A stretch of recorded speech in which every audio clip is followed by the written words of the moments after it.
Mantan Kepala Bagian Operasi Polres Bawalemo, AKP Abdul Waris Bahesti, resmi dipecat dengan tidak hormat. Mantan Kabak Ops Polres Bawalemo itu sebelumnya ditangkap mengonsumsi narkoba pada 2019 dan sudah dijatuhi vonis 5 tahun penjara. AKP Abdul Waris juga telah menjalani sidang kode etik Polri pada 2021 lalu dan sempat mengajukan banding.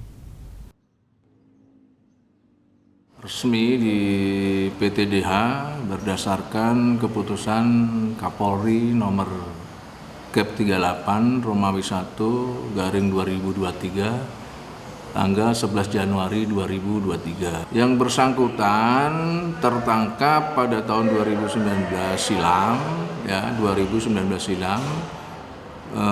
telah mengkonsumsi narkoba, dan telah mendapatkan vonis dari pengadilan selama 5 tahun penjara.